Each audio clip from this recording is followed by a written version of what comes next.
इस समय हम उड़ी सेक्टर में हैं और सुरक्षा कारणों की वजह से हम लोकेशन नहीं बता पाएंगे, लेकिन उड़ी सेक्टर में जिस तरह बताया जा रहा है सेना द्वारा कि कई जगहों पर स्मॉल फायरिंग जो है रेंज की देखने को मिली, खासतौर पर पहलगाम टेररिस्ट अटैक के बाद। और इस जगह पे मैं खड़ा हूँ, यहाँ से केवल कुछ ही दूरी पर 1 किलोमीटर की कम की दूरी पर यहाँ साफ तौर पर जो पीओके का इलाका है, सीधे मेरे सीधे, और जब शेलिंग होती है तो इस तरह के इलाके प्रभावित होते हैं। हालांकि सीज फायर का एग्रीमेंट होने के बाद सरहद में रहने वाले लोगों ने चैन की नींद की थी, सुकून वो महसूस कर रहे थे, लेकिन अब जिस तरह की स्थिति उड़ी सेक्टर में देखने को मिल रही है, इसी तरह गुरेज, टंगधार, मसिल, तो अब सेफ्टी को लेकर एक बार फिर से सवाल खड़े उठ रहे हैं। तो आपको मैं दिखाऊं, इस तरफ मुझे दिखाएं, ये घर है जो ये रहते हैं यहाँ लोग, बिल्कुल एलसी के पास उड़ी सेक्टर में, और इनका यहाँ पर कम्युनिटी बंकर है जो सेफ्टी पर्पस के लिए इस्तेमाल किया जा रहा है। मेरे कैमरा पर्सन आपको दिखाएं, ये पूरा ज़मीन के अंदर अंडरग्राउंड बनाया हुआ बंकर रहता है। जब शेलिंग होती है तो ये अंडरग्राउंड बंकर में तमाम सुविधाएं रहती हैं। इस तरफ ये रूम है, रूम के साथ ये यहाँ पर तमाम बाथरूम वगैरह का यहाँ पर रखा गया है इंतज़ाम। ये हल्का सा वेंटिलेशन के लिए यहाँ पर छोटी सी विंडोज़ दी हुई है। तो एक कम्युनिटी बंकर है ये, यहाँ पर इस पूरे इलाके के रहायशी लोग रहते हैं।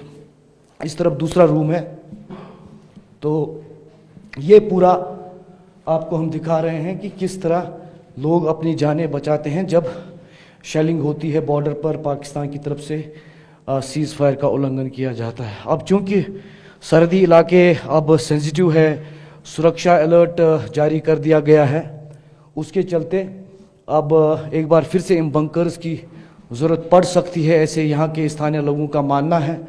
वो भी काफ़ी डर और खौफ में हैं जिस तरह की स्थितियाँ बन रही हैं, ख़ासतौर पर जो अभी पहलगाम में आतंकी हमला हुआ उसके बाद भारत जो है लगातार एंटी टेरर ऑपरेशंस अपने पैमाने पर चला रहा है साउथ कश्मीर और घाटी के अन्य हिस्सों में, और आतंक के खिलाफ प्रहार लगातार शुरू है।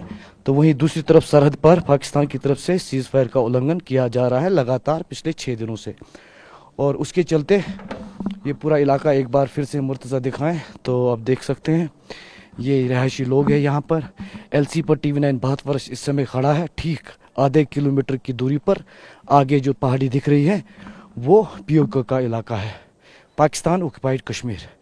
तो फिलहाल यहाँ इतने वर्षों में, ख़ासतौर पर सीज़ फायर जब एग्रीमेंट हुआ तब से शांति थी, चैन का सुकून जो है वो यहाँ के लोग ले रहे थे।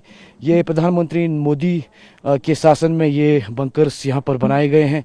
इससे पहले सरहद के इलाके के लोगों का लगातार ये कहना रहता था कि बंकर्स की दिक्कत है, वो सेफ्टी कंसर्न्स लगातार रेज कर रहे थे।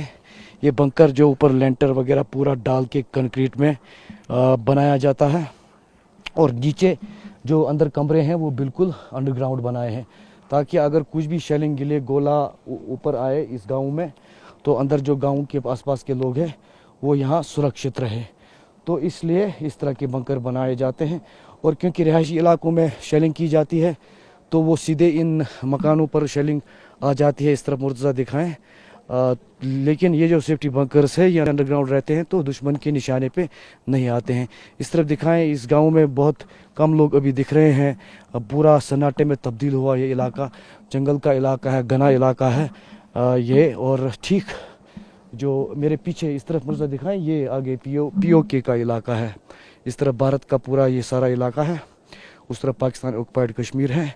तो ये है उड़ी सेक्टर से ग्राउंड रिपोर्ट, और यहाँ के लोग लगातार TV9 भारत से बातचीत कर रहे हैं और वो निंदा कर रहे हैं इस हमले की, और पाकिस्तान की तरफ से जिस तरह की जो है हरकत की गई आतंक को समर्थन करने के बाद कश्मीर घाटी में जो कानून व्यवस्था है या चैन व अमन है उसको ख़राब करने का। कैमरा पर्सन सैयद मुर्तज़ा के साथ इरफान कुरैशी, TV9 भारत, उड़ी सेक्टर।